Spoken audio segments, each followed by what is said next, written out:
One of my favorite things to make at Christmas is pralines. It's really the only time of the year I make them is Christmas time.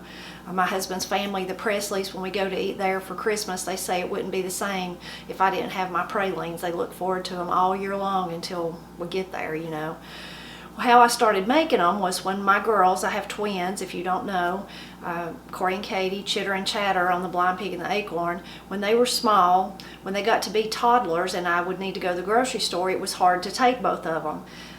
If I put them in the buggy, there was no room for the groceries, and I didn't go but once a week, maybe once every 2 weeks, so I needed all that space. If I didn't put them in the buggy, speaking of buggy, there's a word for you to be interesting. Do you say buggy or do you say shopping cart? I say buggy. Anyway, if I didn't put them in the buggy, then I had to keep up with them all through the store and try to keep them from getting into stuff. And Corey and Katie, while they were great kids, they were kind of really wild and rambunctious, so that wasn't a good, I couldn't do that either. Anyway, so I kind of struggled with it. Of course, at any time I could ask someone to watch them, mostly Granny, but sometimes that didn't work out. You know how it is. I needed to be able to take them with me. Well, I heard that Bilo, that was a store that was here then, it's no longer here now, that they had a buggy that actually had 2 little seats in the front of it, and that where you could put your kids in there and fasten them in. So I went and checked it out. Sure enough, there it was. So from then on, I shopped at Bilo because I could put them in that little, there was only one of them, but you know, most of the time when I went, it was open and free, and if not, I would wait. I could set them in there, buckle them in. They couldn't get away, they couldn't get into anything, and I had all the room in the buggy for the groceries I needed to get. Well, every Christmas, Bilo would put out this little circular. I'm sure they still do if you have a Bilo near you. And it would have coupons, but it also have recipes, holiday recipes. Well, that's where I found the praline recipe. And I've always liked that sort of candy, so I thought, well, I'll give it a try and just see, you know, how it turns out. Well, it turned out great, and I've been making them ever since, you know. They're really easy to make in one way because they don't take many ingredients, and the procedure is easy. The only tricky part comes at the end when they're ready to put out on wax paper. It's kind of tough sometimes to tell when you know, you don't want to put them too soon or they'll never get hard enough. You don't want to cook them too long because then they'll be so chewy that you can't eat them. They'll be more like a sugar daddy or one of those caramel type candies.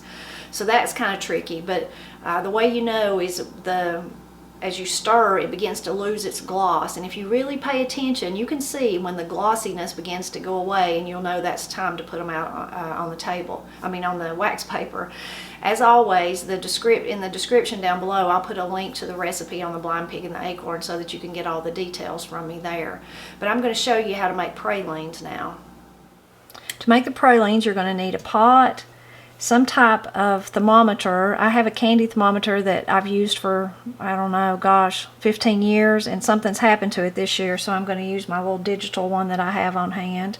But you'll need a candy thermometer or a digital thermometer that goes to at least 234 degrees. Sometimes digital ones don't go that high, so you need to make sure that yours does. That's how the top part of the temperature, or the highest part of the temperature that we'll go to.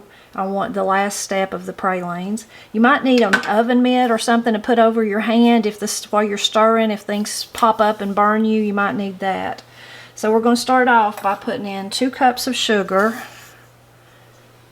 I have a teaspoon of baking powder, or excuse me, a teaspoon of baking soda and a half a teaspoon of salt.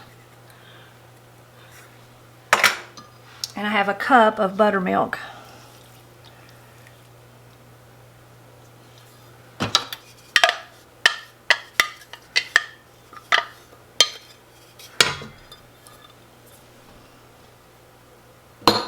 So we're going to bring this mixture to a boil, and we're going to let it boil until it reaches 210 on the candy thermometer or your digital thermometer.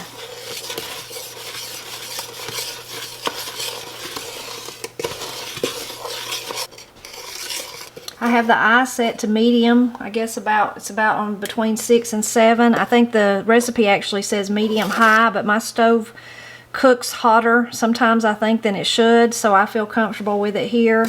You do need to watch it though, and pretty much continuously stir it to keep it from scorching and burning. So once the mixture begins to boil, it kind of gets foamy and creamy and foams up, and that's the point that it might pop up on you. If you feel it popping up, you may need to get you a oven mitt or something. And then we'll just continue to let it boil until it reaches 210 on your thermometer.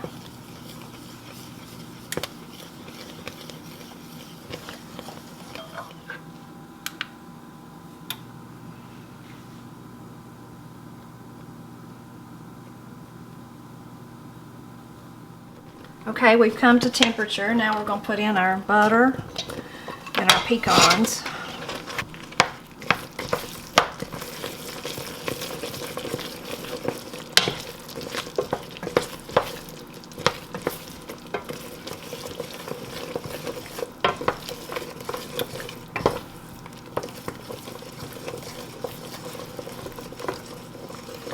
And once that melts and we bring it back up to boil again, we're going to take it to the 234 degree mark on the thermometer, and then it'll be finished. Other than we let it cool for 2 minutes, and then we beat it until it loses that gloss that I was talking about, and then we're ready to put it out on the wax paper.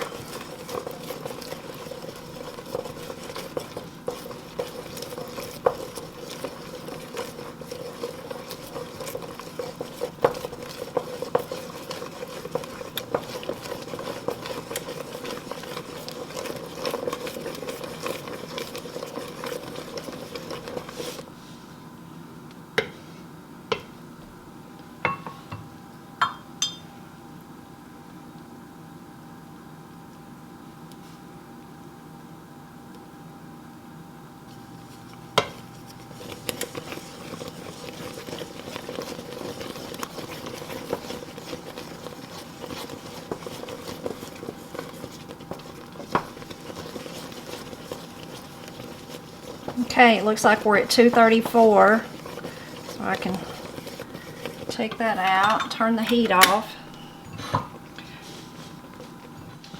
I've took it off the heat, and I'm going to add a teaspoon of vanilla.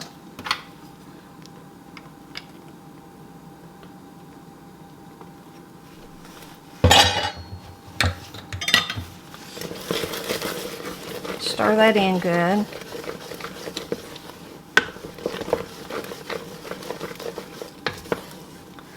You can see it's turned that beautiful golden caramel color pralines have. And I'm going to let it cool for 2 minutes. Okay, I've let it cool for 2 minutes. Now you just have to keep beating it or stirring it around until it loses its gloss, and then you know it's time to, that it's at the right temperature that you can actually spoon it out, and it will turn into pralines. If you do it too soon, while it's still really hot, it's just going to seep and just spread out all over your paper. If you wait too long, then it's hard to spoon out. So it's just like that perfect little, but that's the best way for me to tell you is, and after you make them a few times, if you decide to make them a few times, you'll kind of get a feel for it.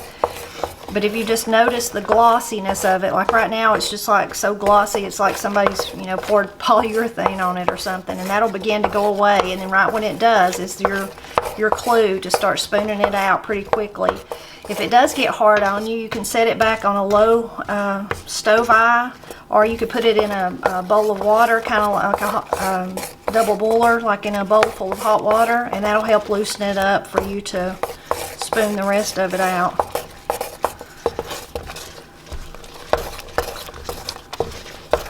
And I don't know exactly how long this process takes for it to cool enough. I know that my hand gets tired usually from stirring, but it seems like sometimes it takes longer than others. Maybe that's just sometimes I've got less patience. So what the stirring process does is it allows it to cool quicker while you're stirring it. You're turning over those hot places and allowing air to hit it. So that's what helps it cool down to that right temperature of when it's ready to spoon out.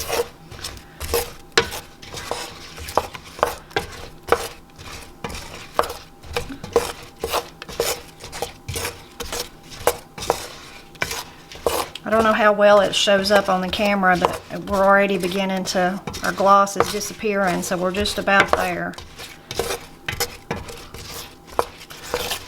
So I think we're ready to start spooning it out. So you just take 2 spoons and gradually spoon it out. You can make them as large or as small as you'd want. Of course, that's just up to you. And as they cool, they'll get hard. Not really hard, more creamy than hard, but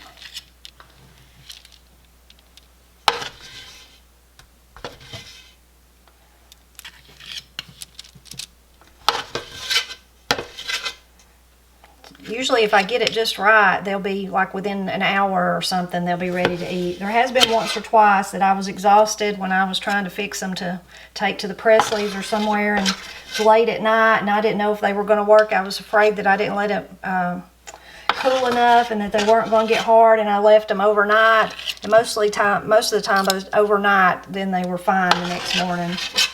So it's just, candy is one of those things that you just kind of have to keep making until you kind of get the feel for it.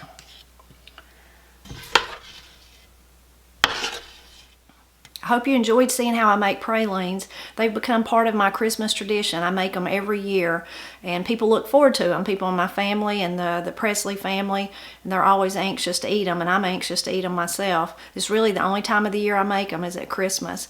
I've got one here that's set up. I was going to try to show you on the inside of it. The texture is just really nice. It's just, they're really soft, but between the sugar and the pecans and just that great rich flavor, they're just so good if you're a sugar eater. Of course, some people are not. But I think the buttermilk really adds a unique flavor to these. Not that they taste like buttermilk, but they're just really good. If you do a quick Google, you'll find all kinds of praline recipes, and you'll probably find some that maybe are easier than mine or somebody that explains it better. But it's just I really enjoy this one, and I think that it's because of the buttermilk is what it is. Granny teases me that her recipe is way easier than mine, but I think I'll stick with mine. But thanks for hanging out with me, and I hope you drop back by often as I celebrate Appalachia.